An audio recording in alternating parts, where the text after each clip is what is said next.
हाज़रीन, औलिया अल्लाह बुज़ुर्गान दीन क्या फ़रमाते थे और उनका तर्ज़ ज़िंदगी क्या था, दुनिया में ज़िंदगी गुजारने का मामूल उनका कैसा था। इसके मुतालिक़ सबसे पहले दुनिया के बारे में दो अहम बातें हज़रत सईद बंदा नवाज़ गेसो दराज बुलंद परवाज़ अलैहि रहमत व रिज़वान ने जो इरशाद फरमाया है, हम आपके समाअत में लाएंगे। उसके बाद औलिया अल्लाह के पास उनकी ज़िंदगी में दुनिया का क्या मकाम था, उसके बारे में कुछ वाक़ियात और अहवाल ज़िंदगी उनके बयान करेंगे। हाज़रीन, हज़रत बंदा नवाज़ अलैहि रहमत व रिज़वान के मलफूज़ात में लिखा जाता है, इरशाद फरमाया आपने कि दुनिया की हकीकत इतनी है कि यहाँ हर आदमी आता और चला जाता है। एक जुमला है मगर इसका माना, इसका मफ़हूम बड़ा वसी है। यानी आप ये बताना चाहते हैं कि दुनिया में कोई हमेशा नहीं रहता, नहीं रह सकता।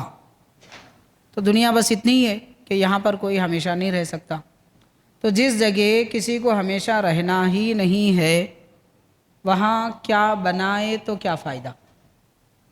जहाँ रहना ही नहीं है वहाँ कौन इंसान बनाएगा। इसकी एक मिसाल मेरे एक उस्ताद मोहतरम गुज़रे हैं, जामी निज़ामिया में हज़रत पढ़ाया करते थे, हज़रत मुफ्ती अब्दुल कुद्दूस अलैहि रहमत व रिज़वान। हज़रत का विसाल हुआ है, एक अरसा हुआ है। तो हज़रत फरमाया करते थे, तालिब इल्म दर्स के दरमियान में इरशाद फरमाते थे कि दुनिया की मिसाल एक मुसाफिर की ज़िंदगी और उसकी सवारी की तरह है। मिसाल के तौर पर अगर कोई ट्रेन का सफ़र करे तो क्या कोई ट्रेन के डब्बे को सजाएगा और उसमें डेकोरेशन करेगा, उसका पेंट करेगा, आलीशान कुर्सियाँ बिछाएगा। कोई भी आदमी जो अक्लमंद है, जहाँ रहता है वहाँ कोई जिस रास्ते से सफ़र करता है या जिस सवारी से सफ़र करता है उसमें अपनी सारी ज़िंदगी का साजो सामान जमा नहीं करता। तो हज़रत फरमाया करते थे, हज़रत मुफ्ती अब्दुल कुद्दूस रहमतुल्लाह अलैह, ऐसे ही हमारा घर, हमारी ज़िंदगी ये भी एक सवारी की तरह है। जिस सवारी में हम रहते हैं वहाँ पर ज़ेबो ज़ीनत करने लग जाएं तो क्या कोई अक्लमंद अपना पैसा उस जगह सर्फ करेगा जहाँ चंद घंटों के लिए रहता है या एक दिन का सफ़र करता है जिसमें रहकर। तो दुनिया भी ऐसे ही है, यहाँ पर अपनी दौलत, अपनी मेहनत, अपना वक्त बेकार कर देना बेअखली की बात है। कितनी प्यारी मिसाल दी है। बहरहाल हज़रत बंदा नवाज़ अलैहि रहमत रिज़वान भी यही इरशाद फरमा रहे हैं कि दुनिया की हकीकत जानने के लिए इतना काफ़ी है कि यहाँ लोग आते और चले जाते हैं। सिर्फ आते नहीं है, सिर्फ रहते नहीं है, बल्कि आते भी हैं, चले भी जाते हैं। तो कोई रहता नहीं है। एक बात आपने इरशाद फरमाई। दूसरी बात आपने हज़रत ने इरशाद फरमाया उसी मकाम पर जवामिउल कलिम में कि दुनिया में जो लोग आते हैं आम तौर पर अपने आप को अक्लमंद समझते हैं, दानिश्वर जानते हैं, मालदार समझते हैं और उसी ज़हन फ़िक्र में अपनी ज़िंदगी गुजारते हैं। यानी अपने से बेहतर किसी को नहीं जानते और ख़ुद को सबसे अच्छा समझते हैं।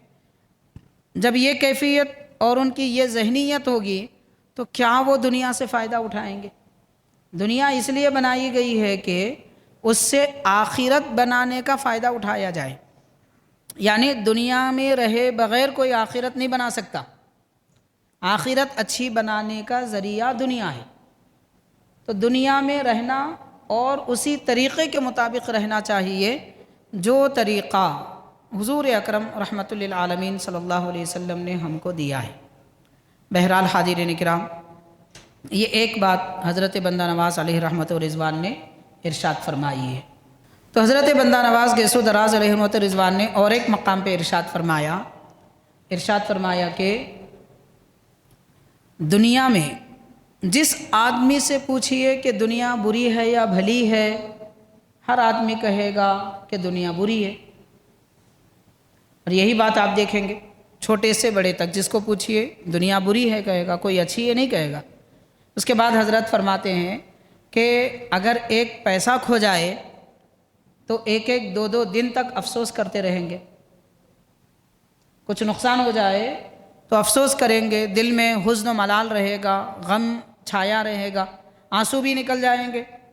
تو دنیا جب بری ہے تو غم کس بات کا؟ مطلب یہ ہوا کہ یہ صرف زبان سے کہتے ہیں کہ دنیا بری ہے، دل میں دنیا کی کوئی برائی نہیں ہے۔ پھر اس کے بعد آپ نے ارشاد فرمایا کہ وہی آدمی سے کہ جس نے کہا دنیا بری ہے اور ایک پیسہ کھو جانے پر افسوس کرتا ہے، اس کی ایک نماز چھوٹ جائے تو اتنا افسوس نہیں ہوگا جتنا کہ ایک پیسہ کھونے پر افسوس ہوتا ہے۔ کوئی دھوکے سے 100 روپے زیادہ لے لے، ایک ہفتہ 2 ہفتے تک بات یاد رہتی ہے، 10 لوگوں کو سنا دیتے ہیں، غم رہتا ہے، لیکن نماز کھو جائے، چھوٹ جائے، کوئی غم نہیں رہتا۔ ویسے ہی زندگی گزرتی ہے، صبح اٹھے چلے گئے، نہ فجر کھونے کا خیال، نہ ظہر کھونے کا افسوس، کوئی بات نہیں ہوتی۔ زبان سے 2 مرتبہ استغفر اللہ پڑھ لیے تو پڑھ لیے، حضرت فرما رہے ہیں 1-2 بار استغفر اللہ زبان سے پڑھ لیے تو بس پڑھ لیے، مگر دل میں کوئی حزن و ملال نہیں ہوتا۔ تو یہ دنیا ہے، دنیا میں رہنے والے ایسے ہوتے ہیں۔ اس سے کیا معلوم ہوا؟ حضرت کے ان 2 اقوال سے پتہ چلا کہ اس طرح کی عادت اور صفت ہمارے دل میں ہے تو ہم بھی دنیا دار ہیں۔ طے کرنے کا آسان طریقہ ہے کہ ہم دنیا دار ہیں یا دیندار ہیں، تو آسانی سے طے کر لیجئے۔ یہ اقوال اور یہ طریقے بیان کیے گئے ہیں۔